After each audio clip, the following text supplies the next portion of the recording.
Hi everyone. Our discussion will begin shortly, so please stay with us.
Okay.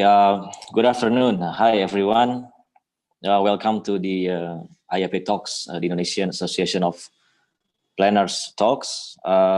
In today's discussion, we will talk about the perspective to the smart city from both the Indonesian context and South Korean context. First of all, welcome to all participants and to all speakers. Thank you for attending this webinar or this discussion. The webinar is part of IAP Talks program held by the Indonesian Association of Planners. Today, we will discuss about the perspective of smart city from the South Korean context and the implementation in Indonesian context. Today's discussion will be moderated by Anissa Dian Pratiwi. Anissa is currently the Deputy Director of Investment Planning at the Ministry of Public Works and Housing, Republic of Indonesia. Her works mostly related to infrastructure financing, define strategies to develop the project from a financial standing perspective. She was graduated from Bandung Institute of Technology, majoring in urban and regional planning.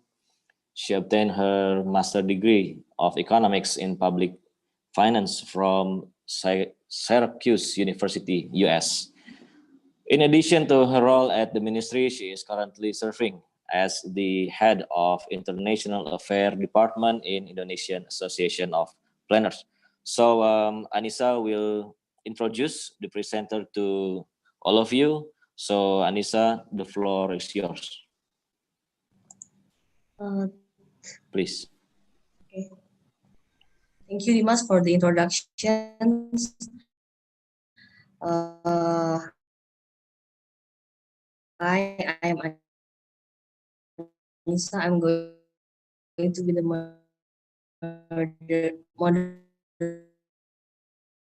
moderator for these talks. So now I'm going to introduce the speakers for our talks today. First is Mr. Can you show?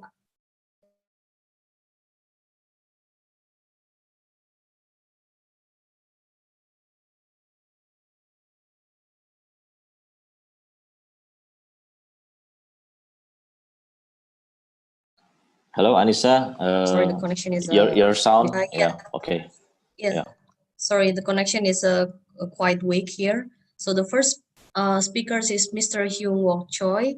He's currently a senior director at National Agency for Administrative City Construction at the Ministry of Land, Infrastructure and Transport, or we call it MOLIT in South Korea. And he's now also a cooperative officer for New Capital City of Indonesia. He's based in the Ministry of Public Works and Housing in Indonesia, or the Kementerian PUPR. He was graduate from Korea University, majoring in civil and environmental engineering, and he gained his Master of Science degree from University of Virginia in civil and environmental. And we start from his presentation, or shall I continue with the next speaker, Dimas? Please continue. I think so Mr. Choi, you can show your presentation. You're the first speaker. Please. Okay, thank you for introducing me. Terima kasih banyak yang senang bertemu semua. Nama saya Hyung Wook Choi dari Korea Selatan. Okay, I have worked for the work over 20 years in South Korea in area of urban development and construction. Among them, over 13 years for the Sejong City.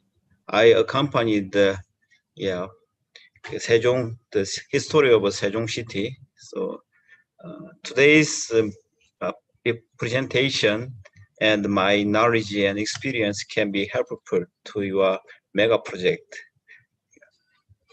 Okay, I will share my presentation.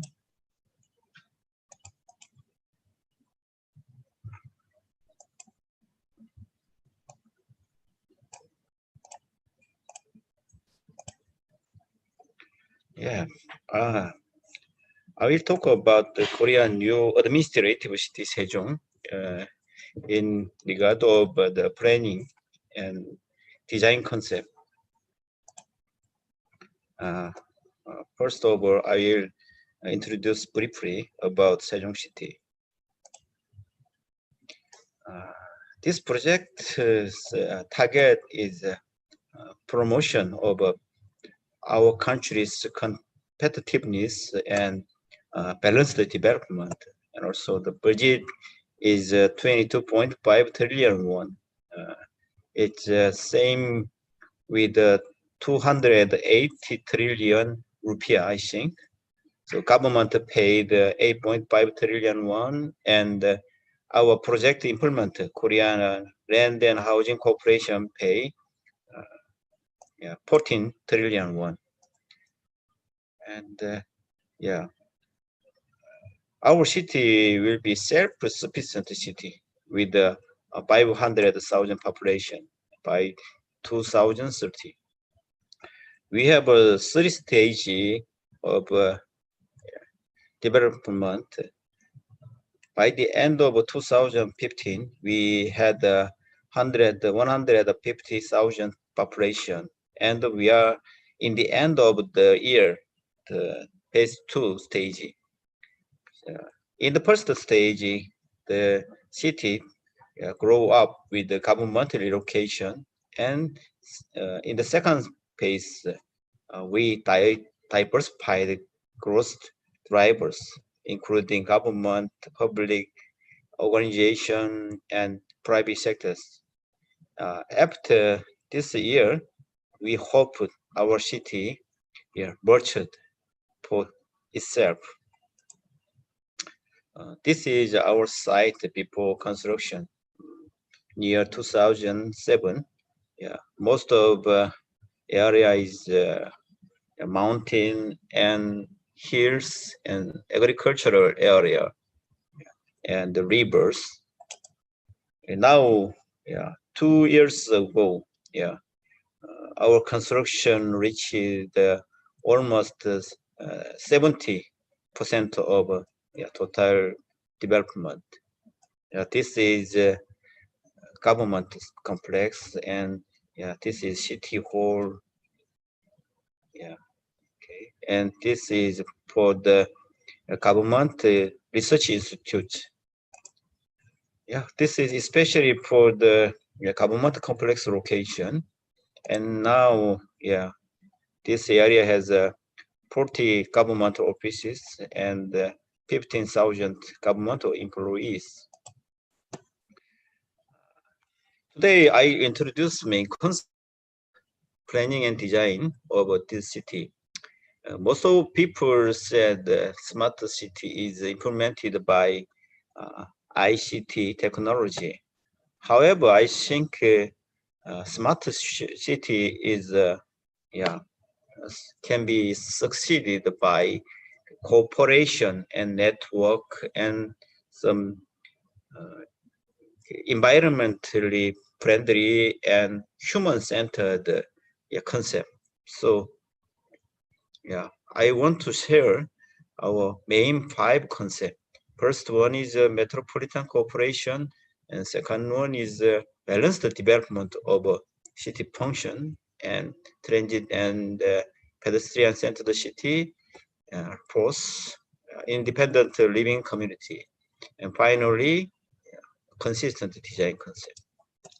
First one, city cannot elect alone. So we are surrounded by the other cities also. So our project area is in the Sejong city. Our city is well known as Sejong. However, Sejong is a local government. This national administrative city is our project area, 73 square kilometers. Now the population is 262,000, and the total population of Sejong city is 356,000. And also, our city is surrounded by many cities like this. So the area is almost 4,000 square kilometers, and the population is near 4 million. Our metropolitan area is located in the center of South Korea, so it can be very easy to reach and go to the other place in Korea. This is our city, and very similar to the Washington DC metropolitan city. Washington metropolitan city is called the National Capital Region, NCR. Washington DC is very small compared to metropolitan. The size is almost 180 square kilometers.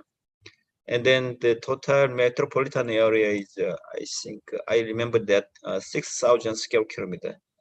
So why we said that this national capital region? People cannot stay in this city alone, so they go to the other city, and the people here to commute here, DC. So people come and go in the metropolitan city. So local government should cooperate with each other for the service of a whole metropolitan area.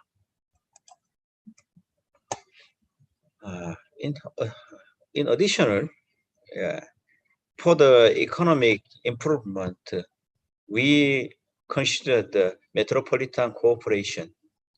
We planned some industrial and research concept on the south, on the east of our city, and also we expect this area have a role, this core area in whole economic and industrial corridor in our metropolitan city.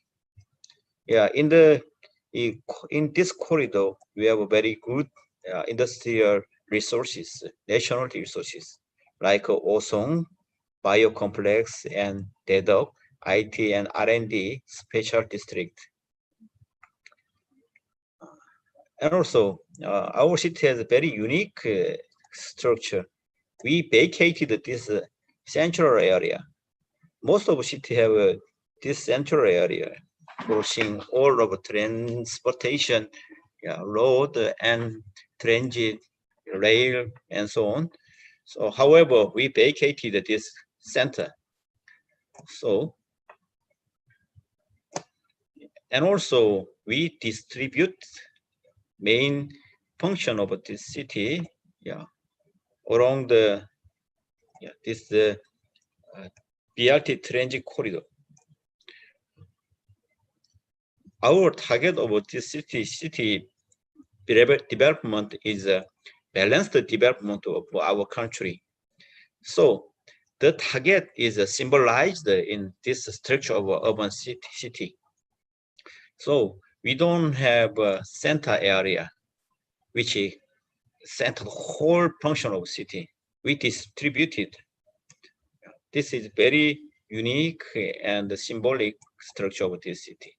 In the center, every citizen can enjoy their, that they can take a rest and they can work, So, according to this structure, we placed the 23 BRT station along the transit corridor. The total length is 23 kilometers, and the circulation time is in 50 minutes. So if you want to go the other side, it takes just 25 minutes. You can go any place in this city in 25 minutes. So also, this picture is very important. Along the BRT corridor, in the walking distance in both sides, 500 walking distance. Totally, the width is 1 kilometer. So walking distance area of BRT corridor. In this area, 70%, we have 70% of total population and 85% of commercial. So our residents and job is very near. So we can work and take a transit to go to our workplace and back to our home. This is a very real TOD development. So your left side the picture is some conventional cities traffic planning. We focused on the traffic of a car and pedestrian, bike, transit, and also is the other traffic mode is just an additional function. However, we planned like this very equally. So we set a very important goal, cars traffic share goal under 30%. So we planned the narrow road and we planned the arterials with the 4 lane or less. This is very powerful traffic demand control and traffic demand management. And we set 40% by BRT and bus, 30% by walk and bicycle. So yeah, we give the spaces on the street very evenly. This is very conventional car-oriented city. It has a very wide road. Without beside the peak time, the road is like this. And also we have traffic signal in the city, inner city. The wide road can play a role, very good play, cannot play good play, because pedestrians should cross this road. Then when we give the traffic signal, we should a long time to cross. Then car should wait, and there is a long queue. And also, if increase the noise, we should have a noise barrier. So this area like some desert of a city, and this area divide our city. So we want to make the street very active place for the human, pedestrian, bike, and most traffic mode. So we give space evenly. In the center, BRT and car, and taxi, and bike, and pedestrian. The space is very similar for the each traffic mode. And also for the human-oriented city, we make pedestrian only corridor like this to approach the resting area. And also as a TOD, this is a BRT corridor. We put many commercials along the BRT, so people can enjoy their working. And also there are so many eyes on the street. So even in the night, people can feel very safe. So it can be very good place for the working, and for especially women and children in the night. And also in the living zone, we make this circulating path. This is a pedestrian and bike only road. So people can enjoy the working in this road. And this type is in the center. We have a BRT station. People can approach by using this pedestrian road without interrupting by car. And also our center is full of entertainment, history, culture, many interesting things. People, our city is like a circle. People can approach this very easily in the center in shorter distance by working, and also they can enjoy this place by working. This is very important facility, our city. This is the south area of our city. We already have many bridges to connect this Central Park. However, we also make this pedestrian only bridge. On the bridge, people walk, and on the bridge, people ride bike. And also, this area is not for the traffic. This is a place for the entertainment and working and exercising and event for this city. People in the south area can approach it to Central Park very easily without interrupting by car. Also, we have two big rivers and streams.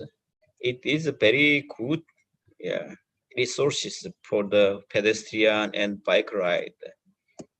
In the river, we don't have a traffic signal, so we can enjoy the working without traffic signal, without stopping. So, and our road is like this, and we applied the bicycle sharing facility system in city.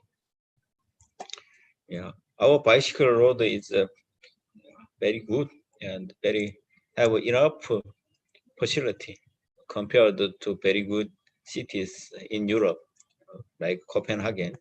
Yeah, when you compare the two cities, we have a very good facility in the bike road per area, bike road per total road, per population.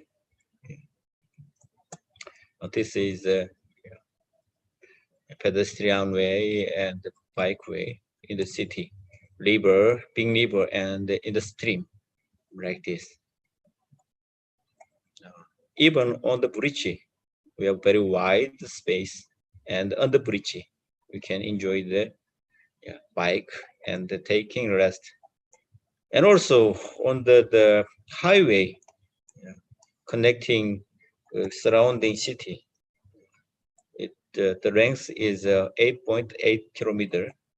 We put the bike lane in the center and covered with the solar panel. So yeah, it is a very famous place in Korea. Also, yeah, independent living community is very important in our city concept. We have 21 small basic living zone.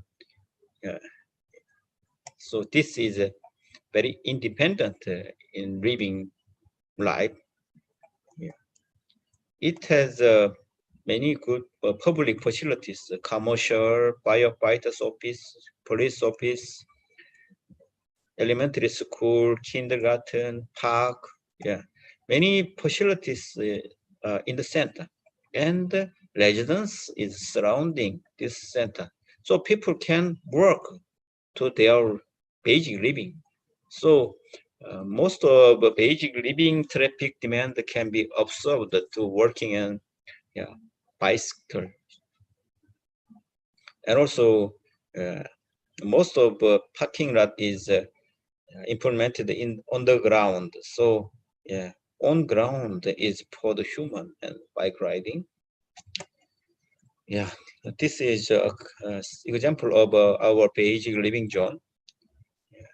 This is a center area.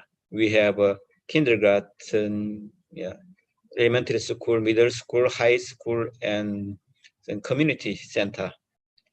And also we have a big playground here. And this place is surrounded by this residential area. And it has a very good corridor to approach BRT station. So this is a basic concept of our basic living zone. Yeah. This is our concept. We had a bidding design competition for this design. This is a different type of basic living zone. It also has in the center many schools and many facilities for the public, and it has a community path and the approaching pedestrian road to BRT. And this type is unique. The most of public facilities in the placed in the center around the pedestrian corridor to BRT. And finally, I want to say about our consistent design concept. We have a 23-kilometer BRT corridor. So we set this type of concept, the urban where people can feel comfortable in this area. The height limit is 8 story. It is some like with the European old city. So in the center we have a BRT 2-lane in one-way car, wide space for the bicycle and pedestrian. And for the good design, we applied different along the height. On the first and second floor, we applied very similar design, and third to sixth floor we applied a different design, and seventh and fourth floor we gave a different design. So this is existing BRT corridor. A very important thing is this arcade. This arcade is for the some on rainy day and snowy day, people can approach from this arcade to preventing rain and snow, and they can go to the BRT station. So this is our design guideline for the BRT station, near the BRT station. This is a different 3 type. And we also applied consistent design on the most of the whole urban facility, especially on the road. We applied consistent design on the block road and light pole and the couches, many electricity trains, the bus station. So this is our design. We designed like this, and also we make this area barrier zone. Most of the facility that can interfere with the pedestrian, so is gathered in this barrier zone. So this is our design, and this is a realized one, very similar. This is sketch, and this realized one. And also, for the good design of a city, we innovated our land supply method. Mostly, we supply land in piece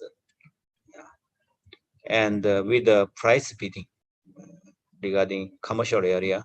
However, we apply the block architect system. So block architect designed one block with many pieces of land. So they make a master plan, and then they gave a design competition. So we gave the land for the good design. So we can have a high quality and consistent design, and we can control the land cost. So we can get this good design in the similar area. So this is concept. We make a master plan in the whole area, so like this math study, and so we gave a design competition.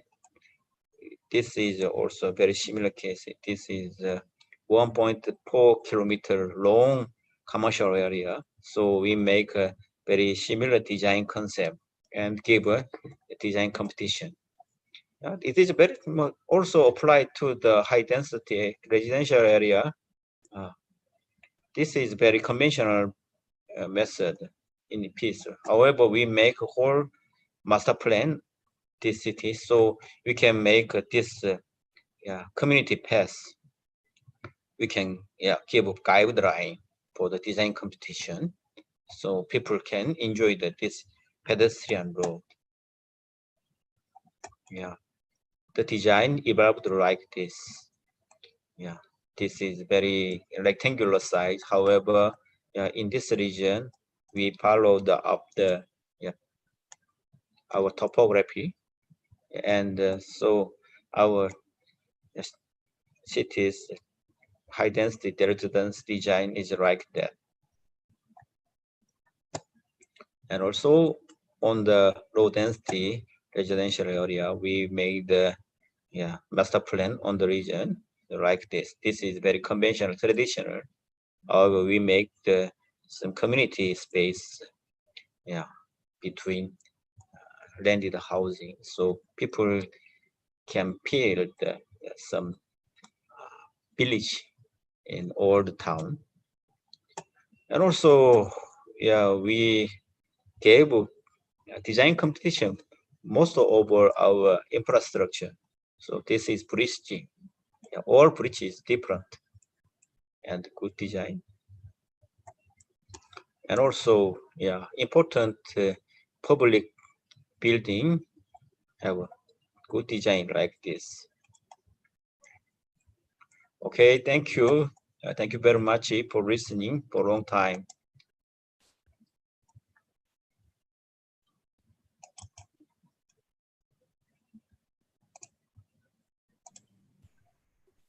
Awesome.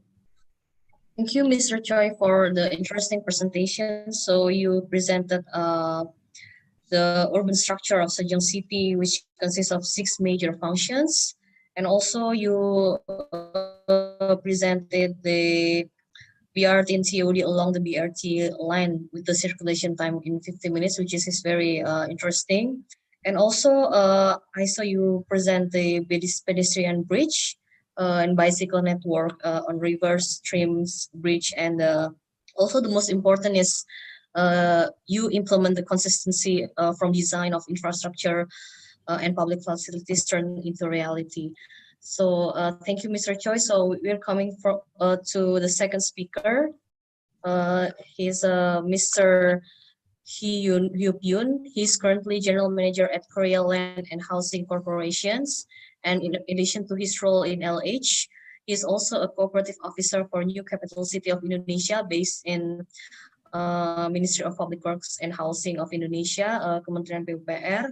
He was graduated from Hong Kong University, majoring in industrial system, and he gained his Master of Public Policy from University of Kentucky and KDI School of Public Policy and Management. So please, Mr. Yoon, you have 30 minutes for your presentation.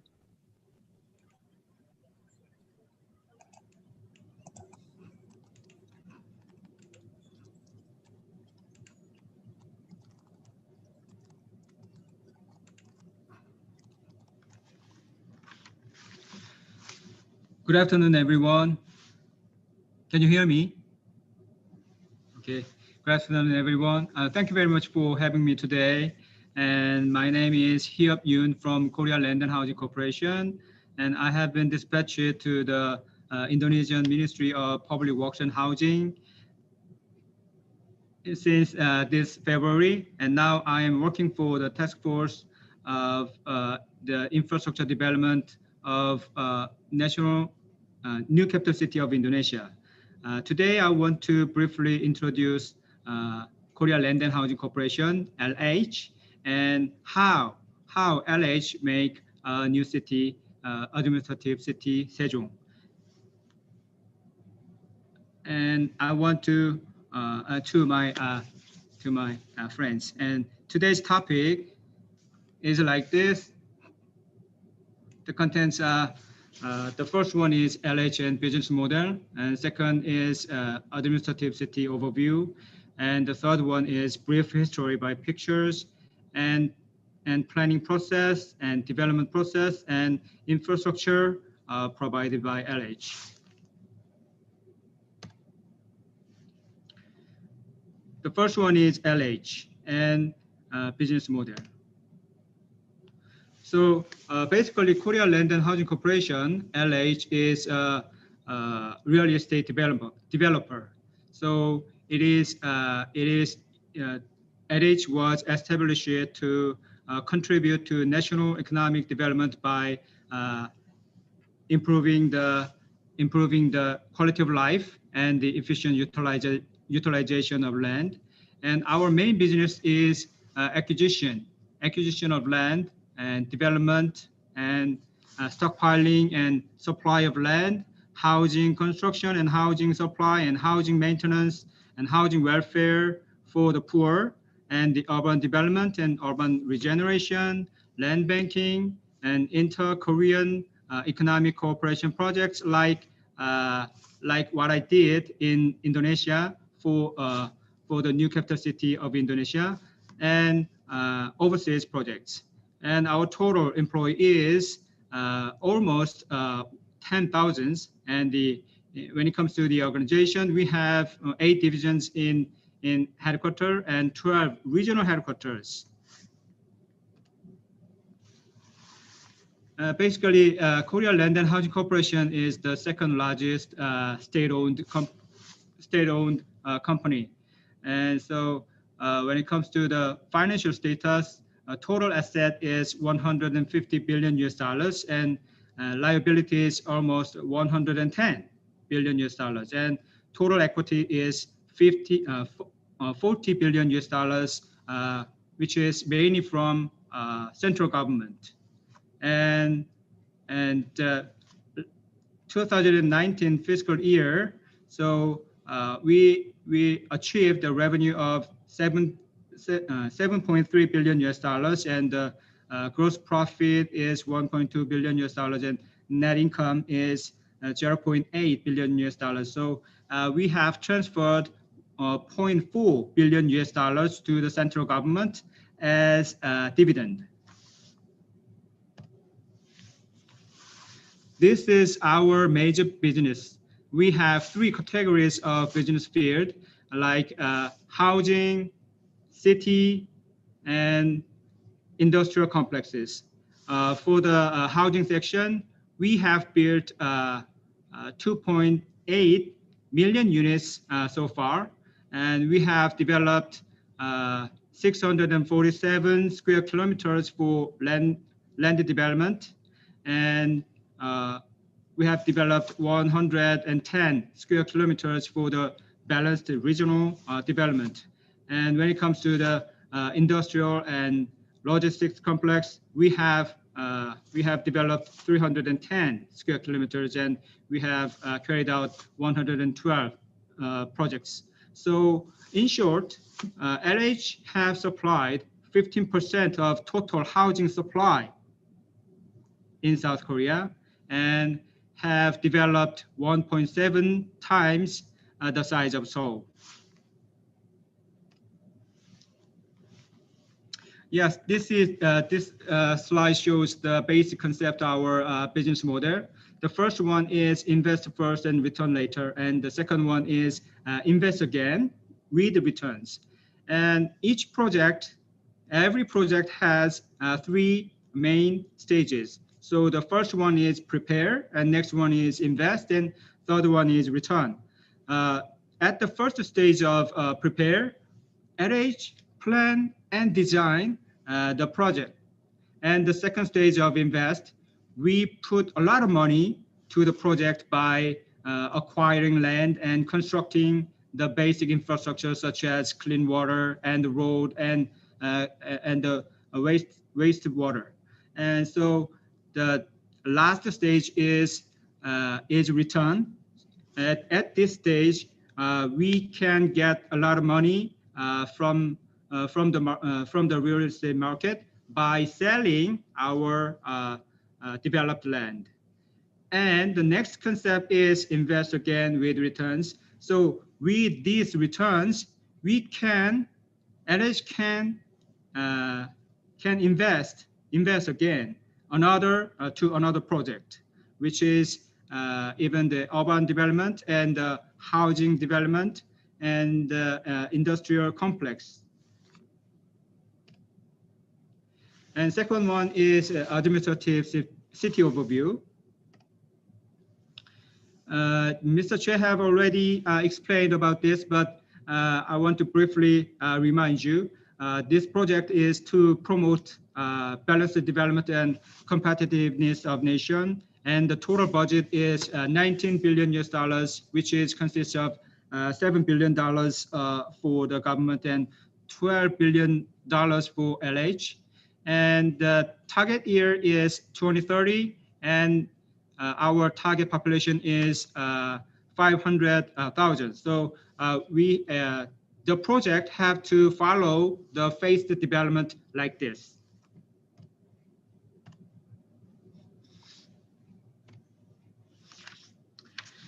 And this slide shows the location of the administrative city.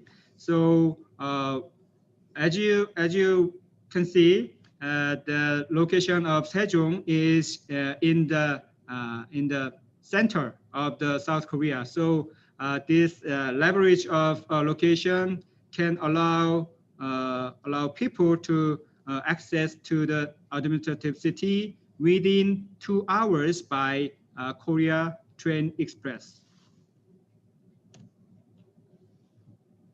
Yes, this is urban planning concept, void of center. So Korean planners adopt emptiness of center instead of massive development or compact development.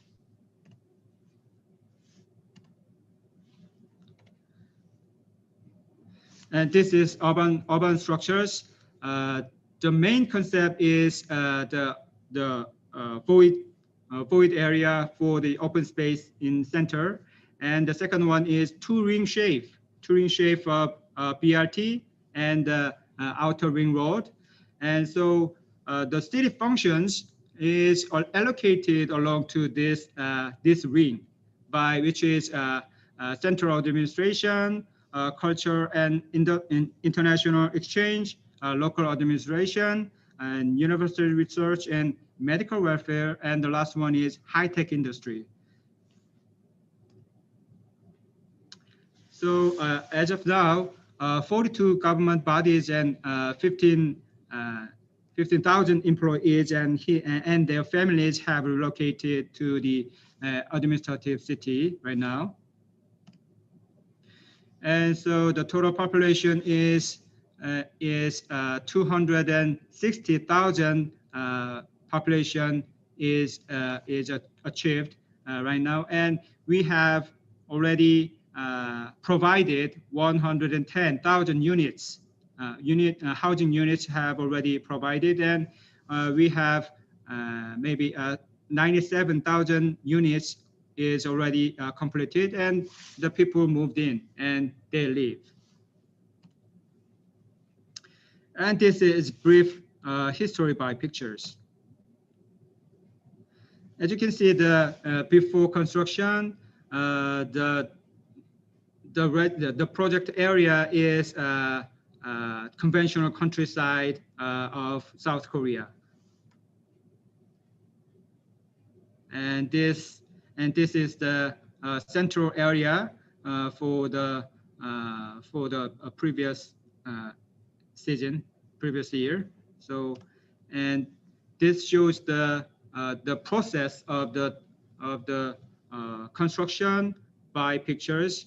So I think 2012 is very important because the central government have moved to the administrative city in 2012, and before than that, we have constructed infrastructures like that from 2007 and 2011, and after 2012, the city Sejong municipal government initiated, and their administration is operation, and the central government have moved, and the first residents can move to this area and live in this city. So as you can see, that the development direction is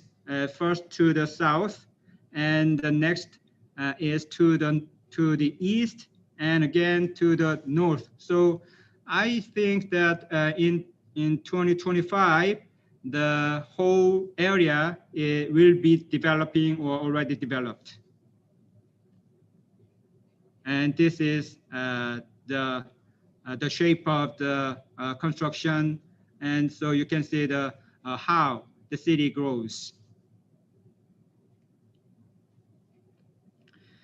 And this session, I want to briefly explain the planning process and role of LH. The administrative city construction project is started in 2003. So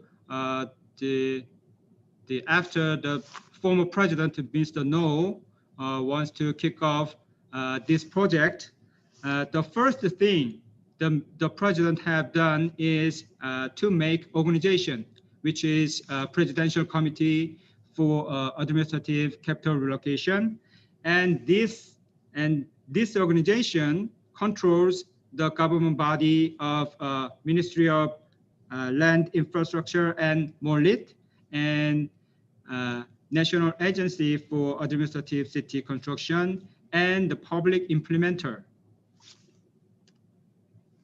And the next thing is to make a special law. The law was enacted for consistent and planned construction, because the administrative city is a long-term project, more than 25 years. And 73 square kilometers were designated as project area, and LH Corporation was designated as public project implementer. And so our role is land acquisition and establishment and execution implementation plan, and site development, and finally land supply. So the first thing that NACC and LH did was to make our offices and information centers for administrative city. Like this, we have built offices and information centers at the inside the project area to control the project. LH have to start land acquisition process in 2005. The compensation for land is amount of 2.7 billion US dollars, and compensation for building and goodwills is almost 0.9 billion US dollars. So the total amount is maybe about 4 billion US dollars. So LH have implemented several living measures to local residents, because local residents gave up their base of life to the national project, and they have actively cooperated in project promotion. And so LH have created 20,000 local jobs to foster the process of land acquisition smooth.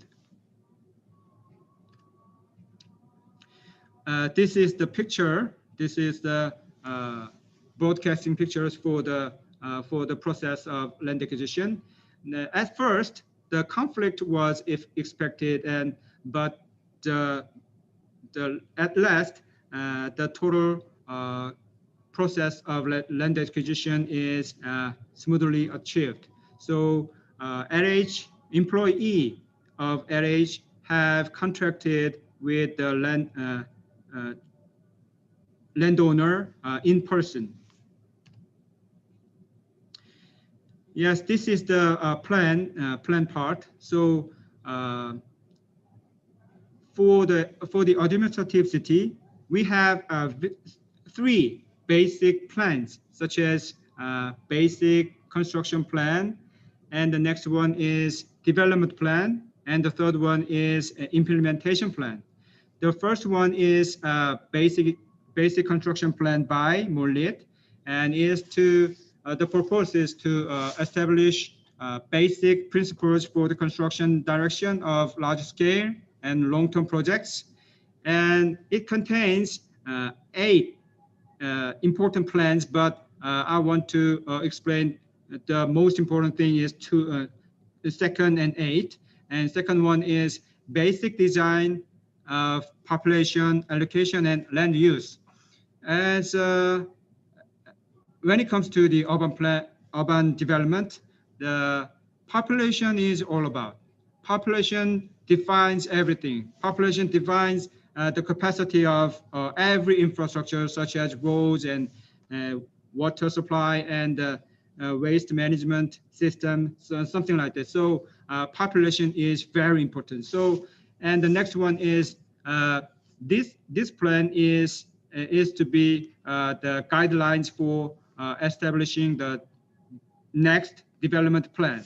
So the development plan was established by NASCC, and the purpose is to prepare specific and creative detailed plans for the overall urban structure and make it a reference for future implementation plan. So it contains many things, maybe 14 plans, important plans, but most important thing is land use plan. This plan, as you can see, the right picture is the land use plan for the administrative city.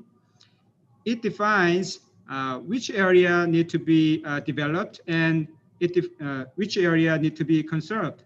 So, and it explains which area is for residential and which one is commercial and government and the education and the universities and the industrial areas. So it explains the basic land use.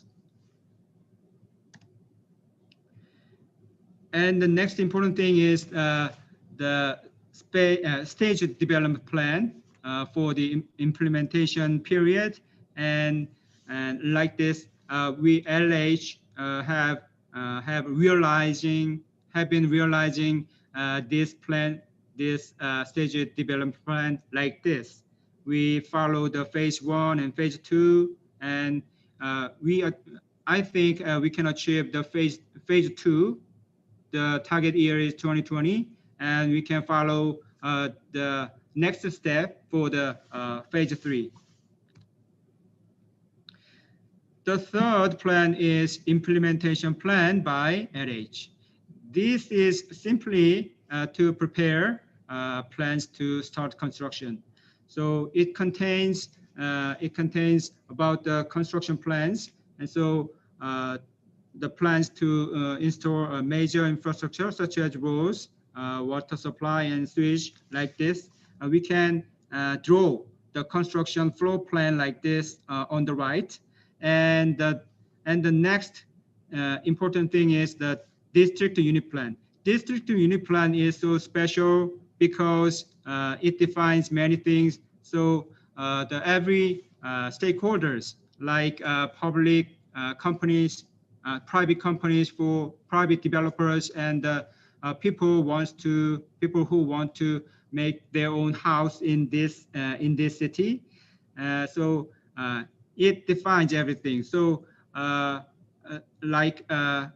for example, it shows the plan to determine the types of buildings that can be built for each site, and the density plan that defines the scale that can be developed, such as building coverage ratio and floor area ratio and green space for each site. This is a development process by LH. And the groundbreaking ceremony was held in 2007. And this map shows the whole thing about the construction plan. This shows the development initiation by year. So the yellow one is the 1-1 zone, and 1-2, 1-3, 1-4, 1-5 zone was built in and before 2010. So the second one is the yellow, the orange one is 3-1 zone and 3-2 zone. So the next step is the 2-1, 2-2, 2-4 zone, and 3-3, 4-1 with like this green zone. So we NH have to follow the stage of development as I stated before, and so we follow the initial plan. So on the left side of the slide, you can see the numbers. So NH have already spent 4.5 billion US dollars for the construction, and 3 billion US dollars remaining. And in terms of land acquisition, we have already spent 3.8 billion US dollars for the. We have almost spent for the land acquisition. So, and 60% of total project area was already built or being developed and initiated, and the remaining 40% is waiting for the construction. And this is the picture for the construction site. And in LH, we have very professional engineers and professional experts for the construction, such as civil and landscaping and mechanical and electrical. So our employees can carry out the project management. The president of LH have visited last year. Yes, the last part is the infrastructures provided by LH. The first one is road for public transit. The design speed is 60 kilometers per hour, and the center line is 0.5 meter, and the lane width is just 3.25 meter per lane. And the interesting thing is the separation green zone. This zone has 1.75 meter per direction, and it is designed to prevent general vehicles to enter the general vehicles, and it need to be it looks more symbolic and aesthetics. And you can see the BRT lane on the longitudinal maps. And the second one is public transit facilities, and we have provided BRT bus and BRT bus stations and BRT routes. So the interesting thing is the BRT bus. So LH have bought the electric vehicle for the BRT bus and transferred to the Sejong municipal government because, as you can see, basically the BRT system is the substitute for the railway system such as MRT or LRT. So we LH Corporation have bought the vehicle and transfer to the municipal government. Underground common duct was implemented, was constructed below the BRT road, as you can see. So this facility accommodates the electric facilities and the heating facilities, clean water, and the gray water, and the telecommunication facilities like this.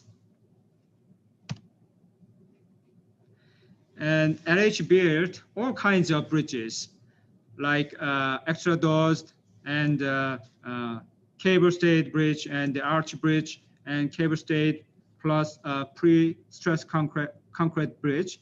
So I remember that the former president of NACC have stated that the administrative city should be the practical museum for the civil engineer and the landscape engineer and the urban planner and architects. So we built every infrastructures very beautiful, and we try to make all kinds of types. And this one is the pedestrian bridge will be open in 2021, maybe July next year. And we have, when it comes to the water supply plan, the city have to import the clean water from the neighboring metropolitan city of Daejeon from 2 purification plants. And so the total area was categorized 6 zones. So each zone has its own reservoirs like this. And it's wastewater treatment plants. And basically the area was divided by 4 areas. So so far the two treatment facilities is in the operation right now. And this is flood prevention facilities, which is usually used parks and playground for the entertainment and the leisure. And so the next one is Lake Park. Lake Park. This is I think this is the most beautiful place in the city so far. But and every citizen can enjoy this lake park and take a picture. So I think the pictures was taken in this lake city was very beautiful, and and I have enjoyed this place with my family, like my twins. And the Central Park. This is Central Park, and next to the lake park.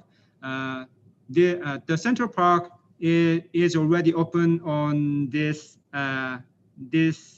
month, early November. So I think this is to realize the city concept of emptiness of center. So we make this area for the center as the Central Park, which is included that National Arboretum. The National Arboretum is like the area, so you can see you can enjoy when you visit Sejong City, administrative city. And this slide is children's playground. NH have invited children to plan and design for the children's playground. So it is already open in July. So it is very sensational for kids, for the kids who live in the next to this playground. So it is very famous. And we are providing urban landscape like this. And finally, and the last one is the waste management facilities like waste landfill and the RDF plant and automatic garbage collection facilities.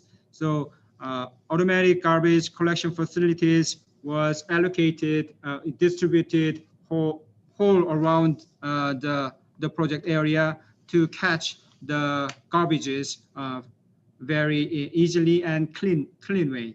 So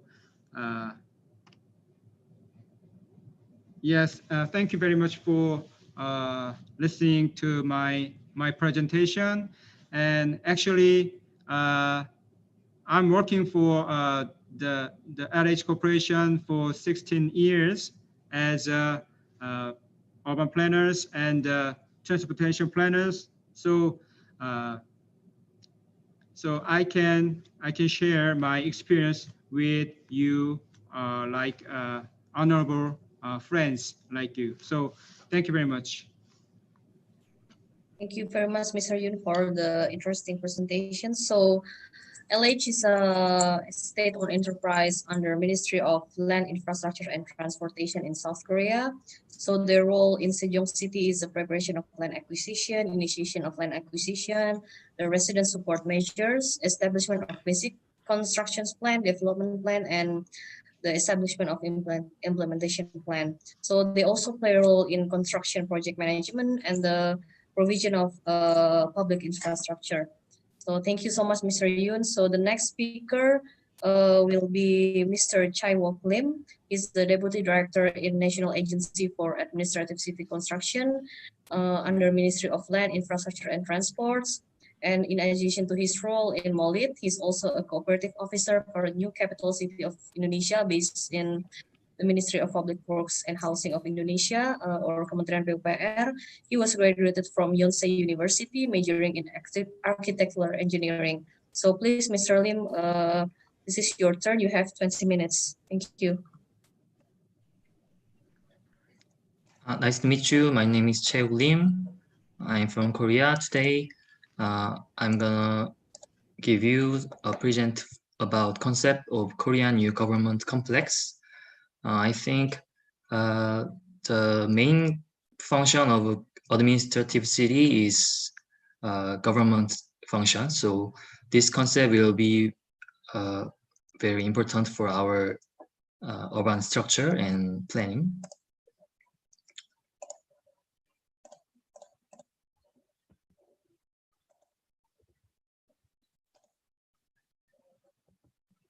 Okay, can you show my slide? Okay. This presentation is about concept of Korean central government complex in Sejong, which is known as administrative city of South Korea. The location of this project is in Sejong.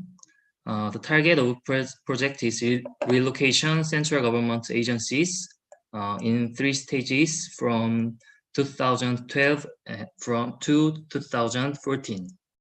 Total building area is 629,000 square meters, and total project cost is $1,465 million US dollars, including $110 million for land purchase. The tenant of this complex is 42 central government agencies of South Korean government. We also call this project as public administrative town because it is a concept not only for government office buildings but also connection with other functions such as public spaces, commercial areas, and etc. We select a winner with the international competition for master plan to create a symbolic and creative plan for public administrative town. 56 teams from all over the world participated for the competition. The winner was Sehan Yoon from Haean Architecture of South Korea. And the name of concept was Flat City, Link City, and Zero City. This plan has 3 main concepts to differentiate it from existing urban development concept. First one is flat city concept.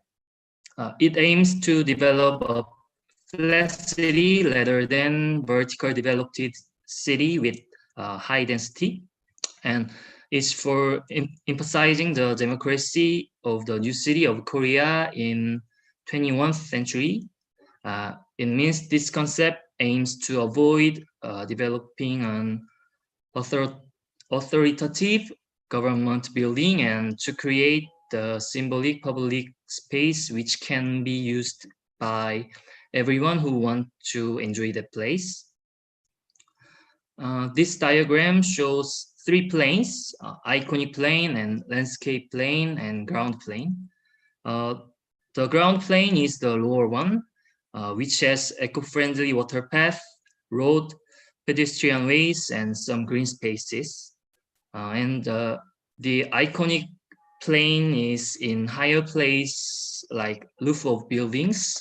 So it can create the skyline of this complex, and also it can provide good scenery and place to take a rest for everyone. And the landscape plane links these two planes vertically, and it could be a unique and creative space of this complex. As you can see from these diagrams, to create an iconic plane, it means skyline of the city smoothly. We set some regulation for density of buildings and height of the buildings to form an inclined plane toward Jangnam field, so that they can create one field, one united plane with this iconic plane. This is another image of the flat city concept. This is the government complex of our city, and this is Jangnam Field, which is developed as Sejong Central Park and Sejong Arboretum. So they can be create one plane as well.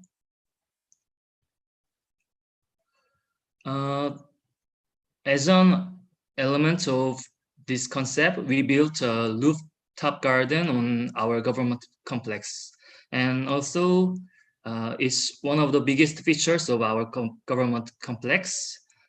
Its total length is 3.6 kilometers, and total area is 79,000 square meters. And also, it was listed in the Guinness Book of Records as the world's largest roof garden in 2016. Many people visit and walk along this garden and enjoy some good scenery of the city and relax their mind and body. It's really good place to visit. The second concept is Link City. We can enhance citizens' convenience through interconnection between urban infrastructures, and to prevent fragmentation and isolation caused by developing a large city. So by this concept, we can link with human nature and city and other things. In this slide, you can see the ground floor plan of the complex. This complex is connected with many open spaces and waterfront space and green space, and also there are not any fences or boundaries between each buildings. So everyone can move free through this complex, and they may feel it as a big one park. And by grouping related agency or ministry, and by placing them close together, we can make more efficient condition to work together and cooperate with each others. And also, all buildings are connected with one passage, so we don't have to go outside to move to another buildings from each building. As you can see from this section, there are many pilotis and cantilevers of the government complex. So they allow green space to pass underneath the building mass. So everyone can move freely to anywhere along the pedestrian way or green spaces. And you can see from this plan, every offices are connected with one long passage. So we can move anywhere in the complex through this passage. And by placing 3 layers of workspace, we can minimize heating and cooling demand by optimizing the sunlight income as a passive design and make more better work space to work. This diagram shows the governmental express road in the building and some vertical link between the levels. But unfortunately, it couldn't be realized because of some regulations regarding security and safety of the road.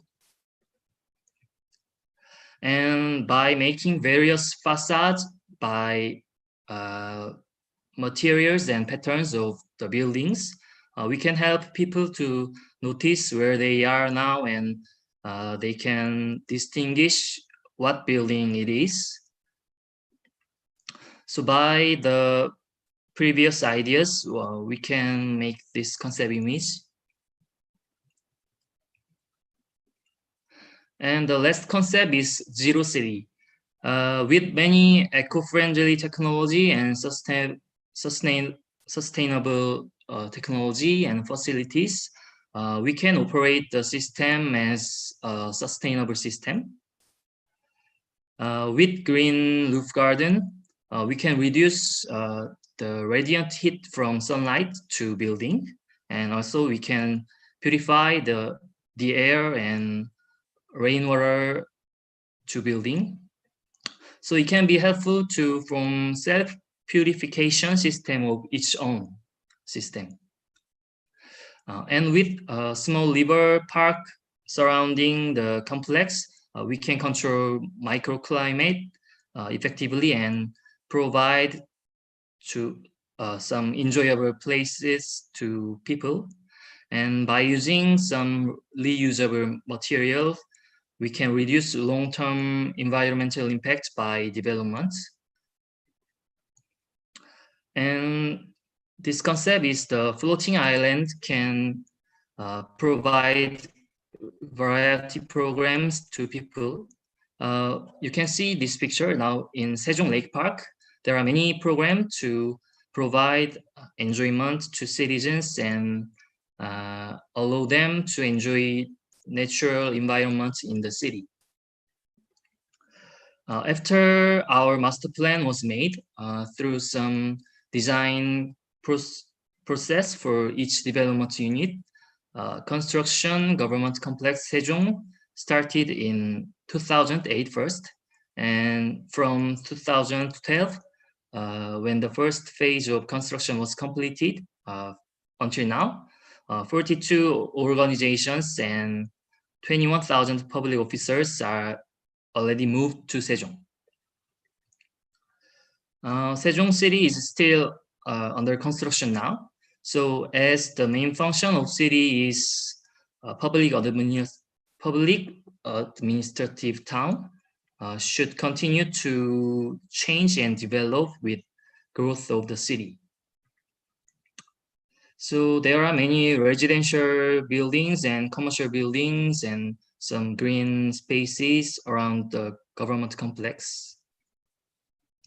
This is an image of rooftop garden. So like many other large projects, there were so many challenges for build this government complex, especially because of some regulation issues and some budget issues. We had to give up some nice concept to realize that. But the city, as I mentioned already, the city continues to grow like a living creature. So I think there is a room for continuous improvement for this government complex and our city. Okay, that's all for my presentation. Thank you for listening. Terima kasih. Thank you, Mr. Lim, for the presentation. So actually, the relocation of central government, you also had the competition, yeah. So the winner shows the three concept of the Zero City. I think Link City consists of typical, you showed us the typical government office floor plans, the public parking, and the government complex section, and also the elevation as the indicator. And the second one is the flat city, which creating an iconic plan, adopting topography, and provide new concept of a city to unite with nature. and it has the iconic plane, landscape plane, and also ground plane. The last one is the zero city. It shows the zero waste, green roof, water space, floating island. And also you present the lesson learned for integrated new town from the city architecture landscape perspective. Thank you, Mr. Lim, for the presentation. The next is Mr. Andi Simaramata. He is the head of President of Indonesian Association of Urban and Regional Planners. He earned his PhD in development studies from one of the leading research university in Germany, the University of Bonn in August 2015, and also he also received fellowship to attend the Anthropocene campus from Haus der Kultur in der Welt in Berlin, and he's a certified urban and regular planner who has 20 years of experience in research, consultancy, and advocacy in the field of sustainable urban development. And in the last 7 years, he has focused his work on integrating climate change resilience into spatial planning. His experience includes research development of climate risk index, vulnerability assessment, adaptation planning, and low carbon development pathways. So please, Mr. Andi Simaramata, it's your turn now. You have 15 minutes. Yeah, thank you, Nisa, for the hosting this event. And of course, I'm very pleased to welcome our colleague from the Korean Institute. We have here, I think, not only your presence in the knowledge or sharing knowledge, but also hopefully in the future that we can talk more about how we can do some collaborations in improving our planning practices and also our urban development, especially in bringing more smart technology to us. So once again, welcome Mr. Young-Wook Choi. I'm sorry if I'm misspelling your pronunciation of your name. Mr. Hyuk Yoon and also Mr. Chae-wook Lim. Yeah, we seen a lot the Korean movie here in Indonesia, but now we also hear your expertise and your practical knowledge regarding the urban development. It's really great pleasure to us. So before I try to let's say elaborate a little bit about what's going on, the discourse in Indonesia about the smart city, I also would like to introduce our colleague here, the administrator of IAP, Indonesian Association of Urban and Regional Planner. We have here, I think, our Secretary General, Mr. Dimas Tanto, and also he show up, and also Mrs. Teti Argo, who also be discussion to this talks. And I will also introduce later Pak Ridwan Sutriyadi. And I think we have also IAP chapter here from North Sumatra that I saw, and also there are several also from the Java Island chapters. Yeah, so hopefully they can learn a lot from your talks before. So regarding our topic, IAP actually, let me share a little bit about this. IAP actually play a role as what can I say, as partner, or government partner in preparing the policy recommendations, in, let's say, become a second opinion or partner of the government to certain issues. So that's kind of the role of IAP so far. We have, apologies for some of the words is in Bahasa. We are the largest one in Southeast Asia, more than 2,800 members, and 1,800 of them are certified planners. And we are also accredited by the Ministry of Public Work, where Anissa works. And also we had what we call certification body So then we recognize all planner practitioners, all planning practitioners in Indonesia to work about urban development, spatial planning, and so on. We are also institutional member of ISOCAP, International Society of City and Regional Planning, and we hosted the 55th World Congress last year, and more than 500 participants from 44 countries come to Jakarta. ISOCAP president said that this was the largest event during the ISOCAP presence. So once again, this is our very short brief information. Later, I think hopefully we can contact each other. Anissa is also a part of our administrator in the international relationship, so hopefully we can do a lot about that. So in this case of, for example, what I say before, that IAP also try to lead in the sense of public discourse on the planning practices.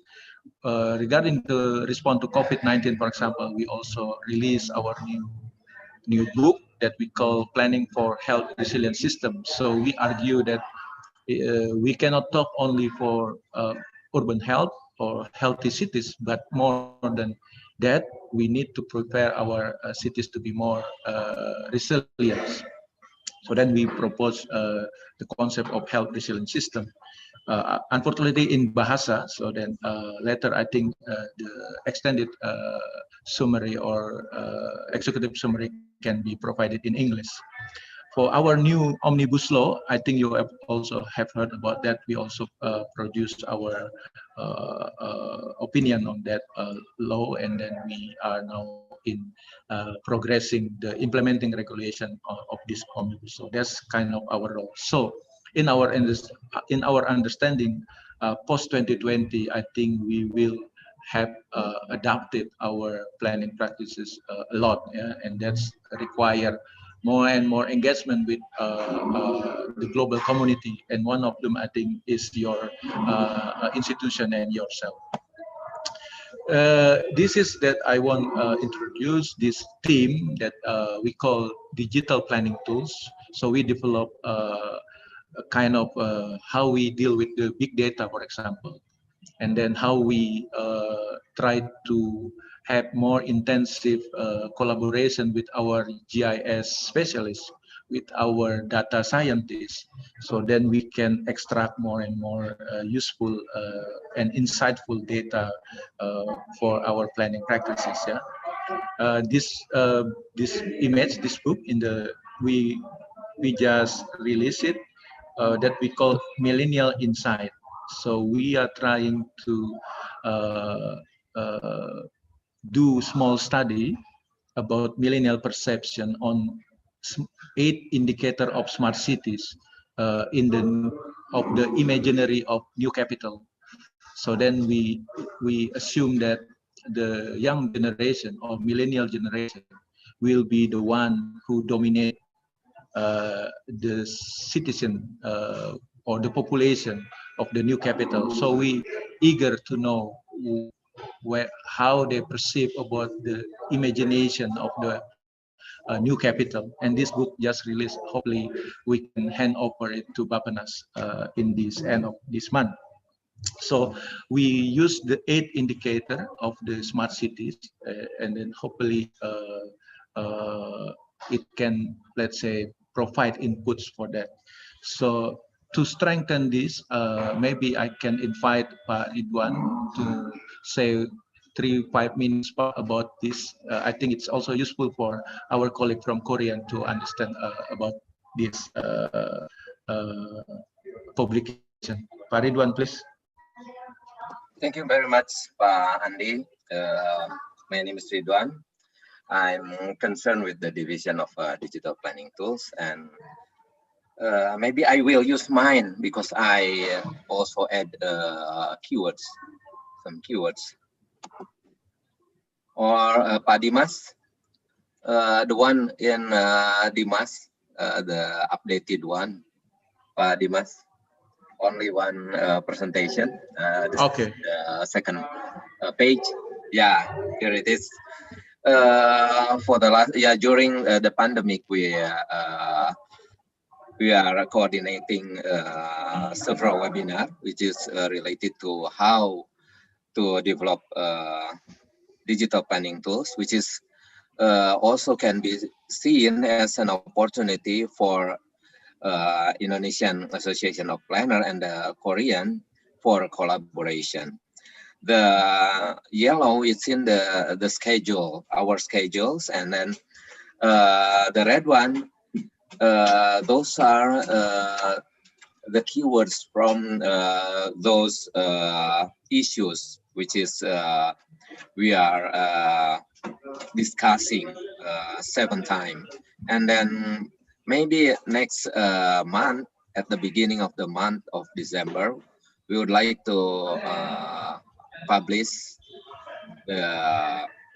what we have concluded from our discussion from this 7th discussion, beginning with the towards a new normal agenda, which is we have keywords related with the challenge in terms of technological innovation, AI, machine learning, deep learning, algorithm and modeling, planning and monitoring. And then we are also discussing about science, technology, and spatial planning practices in Indonesia, the challenge when Fab Lab initiative comes in Indonesia as an implication of studios and research that has been done in MIT, and also how to cope with big data and planning, how to revisit the planning information system by the emergence of a new policy regarding job creation or omnibus law, and then also how to promote new approach in planning, especially how to promote green movement in the 21st century as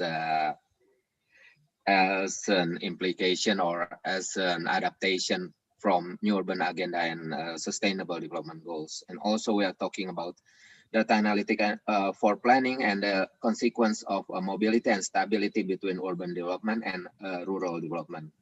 And this can be seen as an approach, not only we are focusing on urban area, but also how to develop rural area in digital era or digital transformation. Other thing is the latest research that has been done in collaboration among EY, Ernst & Young, and then Institute Teknologi Bandung, and then Indonesian Association of Planner, but also Cisco regarding the new the relocation of the new capital city of Indonesia, and then using big data and how to continue the role of the planner to the millennial generation. Maybe that's all from me, Andy.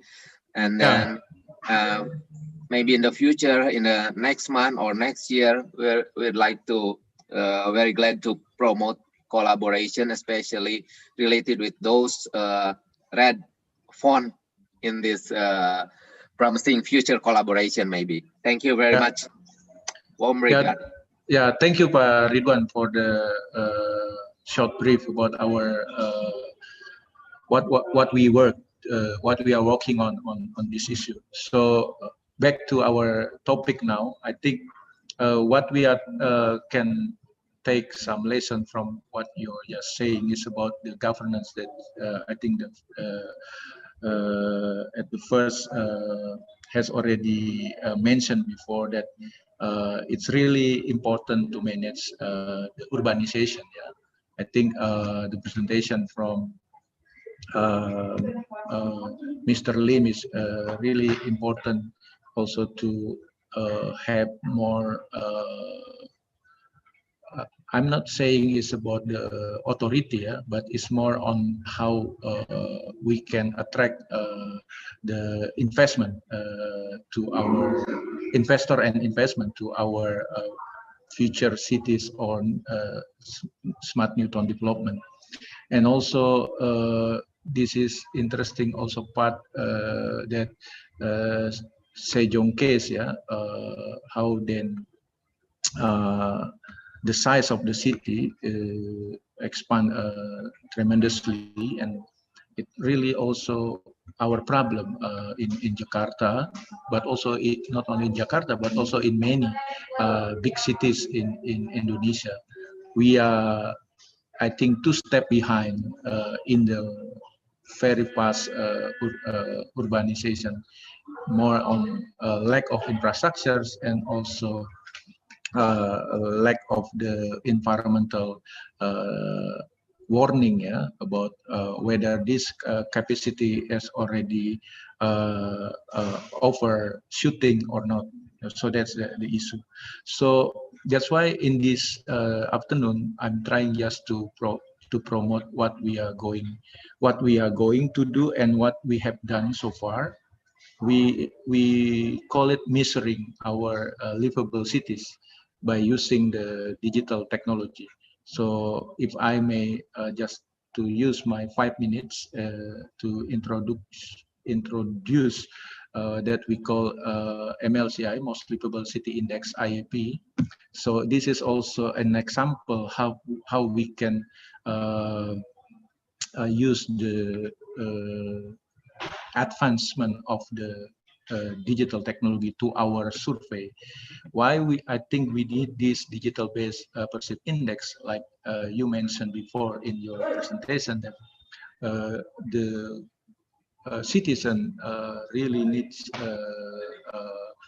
a good and livable environment for their family, for their themselves to grow as a human being. So this is why we took James Jacob philosophy and also David Harvey that the city should be developed by the citizen, and the citizen have a freedom to express what they want to do with their cities. So in our case, then we think that we will shifting to the city 4.0 governance model, that government more and more play a role as collaborator and the citizen as a creator. So this how then we can facilitate the shifting paradigm of managing urban decision is very important. Of course, we are still lacking of an example, but I think in the case of Sejong, for example, we think not so big, but also not so small. It can be more manageable. Maybe the question is whether the size of the city in the 600,000 or 1 million population is more manageable rather than we dealing with the metropolitan size like 10 million or in Seoul, for example. So maybe we can discuss a little bit later in the when you respond also our colleagues' question here, whether in your case, in your best practices, whether this, managing urban area, the factor of city size is also very influence in your easiness or in your successful story about that. So this is what we are trying to see, the well-being. We are now, I think, focusing in the green one, the standard of living. We are suffering in providing the basic standard, and hopefully later we can improve the quality of life, and then we can achieve the well-being itself. So smart city in our understanding is to facilitate this journey of shifting from only providing standard of living to have more quality of life and to become well-being. So IAP Most Livable City Index try to capture what we call it compared to OECD, for example, measure quality of life index and several indexes. But we argue that we need more and more subjective or perceived index.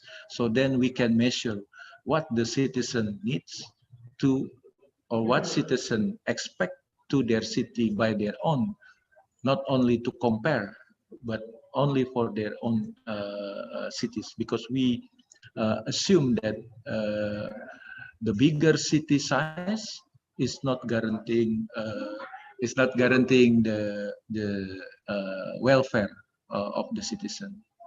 So that's our this is kind of the livable city index that we are just trying. We provided 2 years in binual. So next year I think we will do for the 2021 survey. So the number here say 62.3. It means that 62.2% of the citizen perceive that the livability of their city is achieved. Yeah, we have this kind of this parameter, urban security, until administration, water, clean water, energy, and so on. So all that kind of the parameter we put in questionnaires in Likert scale. So then we know satisfactory, very satisfactory, and unsatisfactory. And then we do sampling method. This is example of Sukabumi. So there are several of sub-district that we measure the population, and we come up with 1,000 respondent. Yeah, and then we go with this design survey with more and more sample.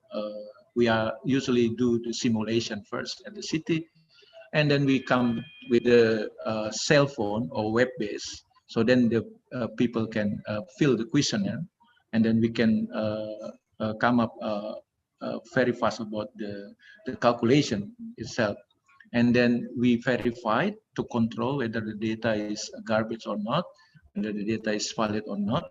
And then we visualize it, and it can be used by the local government to have baseline of what they're programming for the next 5 years.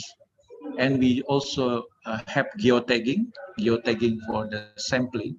So then we know in which factors that are not or are less livable in which area. So then we can have priority area for the government to intervene, and what kind of the factors that they need also to treat. So that's kind of the innovation that we are trying to propose in Indonesian case in related to this smart city. So this is very short, but I think in the future we can also exchange more and more practices, and also like you say, case study. We also keen to bring our local governments share about their programs later on. So hopefully we can keep in touch with your institutions. Thank you very much, and I give it back to Anissa. And once again, I am very, very proud and very pleased at having 3 of you here. And hopefully in the future we can have more discussions, although still in the COVID-19, but we can do a lot, even though only in the virtual format like this. Once again, thank you very much. Back to you, Nisa. Thank you very much. Thank you, Mr. Andi Simarmata, for introducing the Indonesian Association of Planners, and also introduce the works of IAP in regard to smart cities.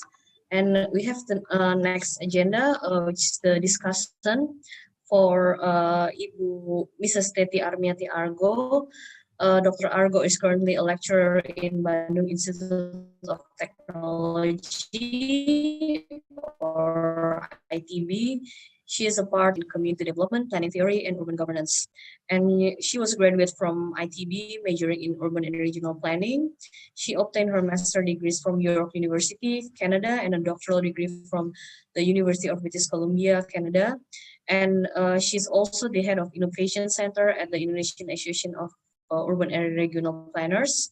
And her primary role in the organization is to develop knowledge in planning discourse, standardized planning practice, and policy advocacy. So please, Dr. Argo, to share your discussions.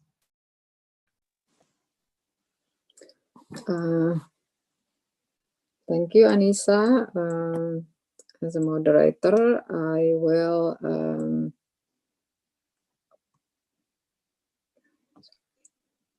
sorry about that. I will introduce myself. I'm Tati Argo. Sorry, I am as being introduced. I teach at the Urban and Regional Planning in Bandung, Indonesia, but also head of the Innovation Center for IAP. And I'd like to give some review about what are being presented by the three presenters as well as from IAP Indonesia. What I'd like to give notes, especially from the presentation, is our effort to understand that doing planning means connecting between what we're going to be using in land and what is going to be used in transportation. So basically the land and transport nexus is what we are capable of doing. And in the context of Sejong City, we see that transportation is the first thing to be planned and to be developed before the land is being developed. That when we see whether it starts with chicken or with eggs, then we know that the eggs will be the transport system first, which we don't always have a luxury if we live in a city where there are so few resources available to direct how the city grows. We sometimes have to allow city growth in land effort before we going towards transportation development. And that's also what happens in Jakarta. We need to have mass public transports for a long time, and we only been able to develop it in the last sort of 5 years. So it's in that sense that our type of development is just a catching up type of development. By doing that, we see in the case of Sejong that the type of houses and the types of transportation as well as the cities grow more planned and grow in a way that we expect or we plan ahead of time. The second thing that I've noticed about the city, even the city of Sejong will not be growing as big as metropolitan Seoul, but I see at least four big feature on the city are being promoted. First is the high tech as the mainstay of an area in the city. It's located a bit far away from the river area, and yet it's one of the important soul of the city. In that, we also see the medical, the cultural, as well as the university. We could say that it represents the education side, represent the state of the art for medical, as well as the cultural interaction. And that has been quite surprising because we don't always plan for a university when we develop a city. We don't always plan for a big medical area when we talk about building a city to begin with. Here we see that whatever happened to our cities, whatever happens to our country, the needs for having state-of-the-art in medical technology as well as medical system, as well as the university as a source of R&D in the area are much needed in the future. Interestingly, also the fact that the city ahead of time planned to build this underground part of the city. We know that South Korea, located in a subtropical area, which requires some time that they live in quite a cold country, and having underground might be helping them with dealing with the weather. We also know that underground cities tend to be more developed in subtropical countries than in tropical countries such as Indonesia. In that case, that having a priority to develop underground area, especially in area that will be having a high density or the area where it become a city center, becoming more popular. It's also more important. It also the fact that by having underground city, it makes the city more having a human kind of scale than having like super tall buildings, and then you don't really see how people live in it. The other thing that we saw is that you rely a lot on a design competition in order to develop a feature of the area that will make the building more aesthetically pleasing, as well as more humanly designed. And for a long time, this can be a very important investment for a city that would like to create its identity. As it's being said in the last presenter, that the concept of flat link and zero city become one of the traits that is brought to the fore to create the identities of the city. And the fact that the designer seems to play with the contour to develop what is feasible without having to change much of the contour helped out to develop the feature of the city. Also, we saw that Sejong meticulously designed the linkage between one neighborhood to the other neighborhood, one area to the other area. I also noticed the interesting part about riverfront, where you don't really put housing along the way in the riverfront. You you saw that the riverfront are being put for public use, for example, for the park, for the civic administration buildings, for universities, but very few houses are located as part of the riverfront, which help to make river become a feature for the city as well. And lastly, we saw that zero city become the commanding traits of how to make cities more green, how to make cities more carefully maintain its natural environment, maintaining the quality of the environment better. And that give us a feature that we saw as Sejong, as we see in the presentation. We also see the forces behind the creation of Sejong. It's not only designer, it's also the financial companies involved in creating land, monitoring its development, as well as putting out money.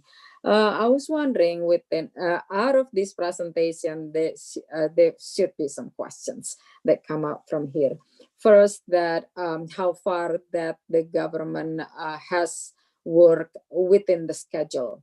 As there is a mention that there is a planned schedule as to when a certain area would be developed and how many people will come or will reside in the area.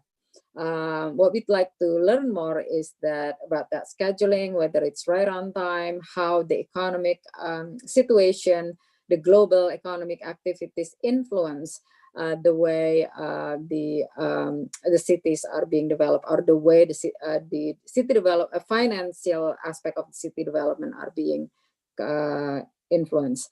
The second thing is that how do you move people from the old sole administrative cities to the new administrative areas, as this can create quite a logistic when you move people who already work, who already making their roots in the sort of previous cities to make the move to the new cities.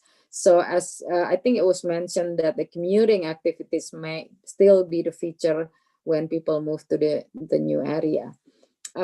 Because with the movement of the administrative building come the movement of its workers as well. And we also like to see how do you see the involvement of the involvement of people who may be less productive but part of the city demographic, such as those whose who's already retired, and such as those who already live in the area who may still want to live in the area once it becomes a sejong. So I think I leave it. I leave my my comment on that front, and hopefully it will trigger important discussion in the discussion session.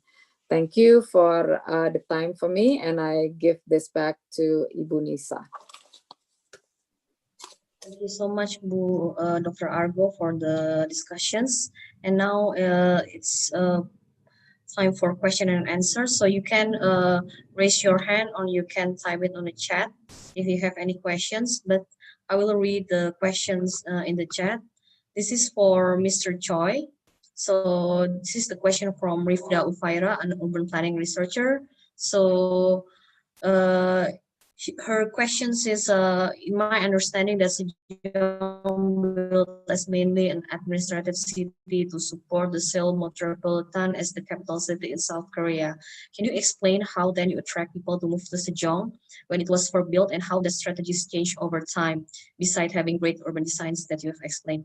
And also the second question is to one of you, so feel free who's going to answer the second questions. So this is from Mr. Oka Sindu.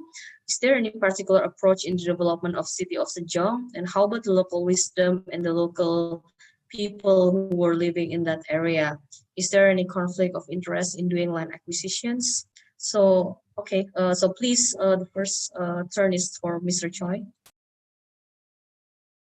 to answer the questions. Yeah, okay, thank you for the questioning. First, regarding the question from Begwarita Ibu, sorry, yeah, Lipta Upaira. So your question is how we attract people to move to Sejong. Yeah, so this is very principal question. In Korean government try to continuously to move people from Seoul to local area. So we continue to pay. So this Sejong city is very powerful policy to move people to local. So we designated the central government officers to move to local area. So this is the main driver. We moved the central government office and the central national research centers researchers. Almost 20,000 people. This is the seed of the city. And then, with them, people gathered together for supporting this city. So I'm not sure this is a relevant answer to you. And also, you also asked me how the strategy change over time. So can you specify this question? It is not easy to accept. Very broad question. Please, if Delphira, you can explain to Mr. Choi your questions.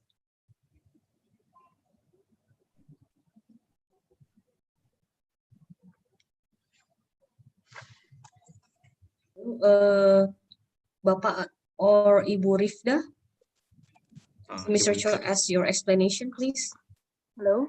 Yeah, you can respond to his question. What I would like to ask is how do you invite people to Sejong City right now? I mean, maybe initially you have explained that you just move all this function of the city to Sejong. Mm-hmm. That's the seed of the initial population. But how that strategies change right now when you have probably already moved some of the function, and how do you kind of attract talents and people like organically to move from other bigger metropolitan to Sejong? Yeah, almost we want to move people from Seoul. However, we have many people from all over our country. So first, city is government, and we also make a good job, and a good environment to live. So the main is two. So job and living environment, I think. So Sejong is very famous for very good environment to grow children. As you see my presentation, we have a good basic living community. All schools are in the center of our small community. So students are very safe and they are very easy to go to school and back home. So, and also we put very much money and policies for the Sejong City's school. In the first time, we called the smart city, smart education city, and also future education city. So that was very attractive. So many young people came because this city is under construction. So many things are not enough. However, young people want to affordable housing and good environment, and also good environment, especially for the education. So they gathered. So we already have almost 300,000 population in here. It is very in the very fast tempo, and also we keep trying to attract many companies. We are making industrial complex near the university and the research function area. So yeah, we will attract many people. And I think we don't have a much strategic change. I think we are making city now. So yeah, I hope this answer is enough for you. And if you have any question more, please tell me. Please ask me again. Yeah, thank you. Ibu Rifda, is there any questions, or is that clear, the answer from Mr. Choi? Ibu Rifda?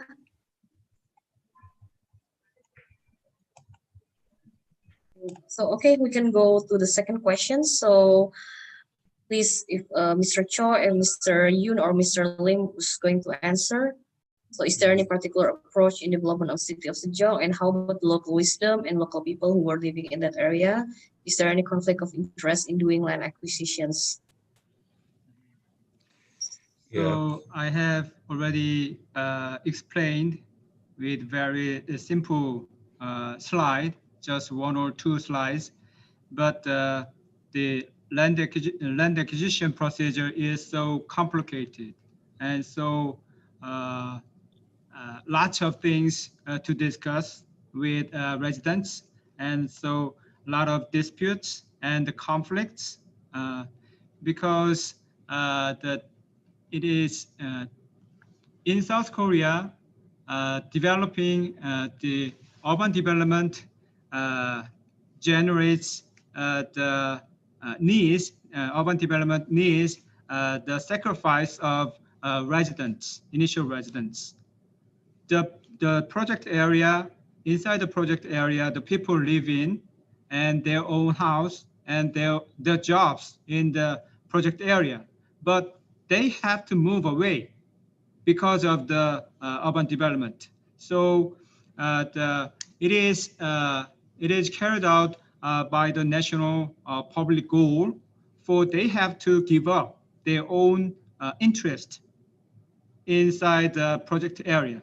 So LH Corporation wants to provide lots of several measures to support them, such as it's we LH Corporation have to give some call option to buy some land that that can be developed by a house. The total the unit is land unit is maybe 300 square meters for a house, landed house, and then with very low price, below maybe 50% of unit cost for production. So they can enjoy, they can buy the call option, and then finally they can buy the land from Korea Land and Housing Corporation with very low price, so they can enjoy the capital gain. And for the poor people, we can we have to provide the public rental housing inside the city, so inside the administrative city, so they can move again, return. They can return to the city and they can live there. So in terms of, I think I have stated a small amount of measures to support them to come back. So in this context, this way we have negotiate and we have some good relationships with the residents. So it is not enough because they have to give up a lot of things, their own the base of living, but it cannot make a full their sacrifice. But we have to LH Corporation have to wants to devote to give some opportunities to come back again. That's it. Can I add more? Is it clear? Comments? 제가 좀 더 얘기해도 될까요? Beside the perspective of property rights, most of the land was farmland, so many local people were farmer in Sejong. So after the construction of the administrative city, many people lost their job. So LH and NAACC give them some job training for new jobs and give them some new job related with construction, so they can work for our project, or they can get some license or something for new job. We can support them beside the property rights, and we can give them some new job. Yeah. Thank you. Thank you, Mr. Yoon and Mr. Lim. So, Pa Oka, is that clear, or do you have any further questions? Pa Oka?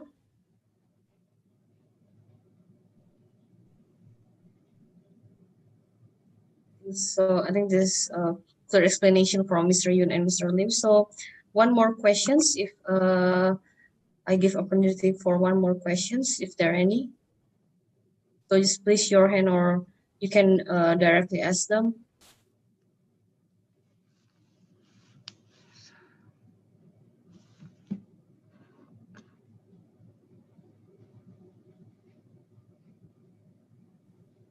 So I think also, or you can please, Mr. Yoon and Mr. Lim, you can share with them your contact, like Mr. Choi, if they have further questions. So yeah, I think this is the end of this talk. So thank you so much, Mr. Choi, Mr. Yoon, and Mr. Lim for your sophisticated presentation and concepts. So we are so glad to have you here today. And I'll offer to Dimas to close the sessions. Please, Dimas. Right. Thank you, Anissa. So thank you again on behalf of Indonesian Association of Planners. We thank Mr. Choi, Mr. Yoon, Mr. Lim, Dr. Simarmata, Dr. Argo, Ibu Teti for the interesting discussion. So, and thank you again to all the participants. Please head to the chat group if you want to apply for the e-certificate for this webinar. And we look forward to meeting you again on another series of IAP Talks. So thank you and good afternoon. Goodbye. Thank you very much for having Thank you. me. Thank you, Mr. Yoon, Mr. Choi, Yeah. Mr. Terima kasih. Terima kasih. Andi, Bu Teti, thank you. Thank you. Kasih juga, thank you. Yeah, thank you. Nice to Ibu hear all Teti. of you. Oh.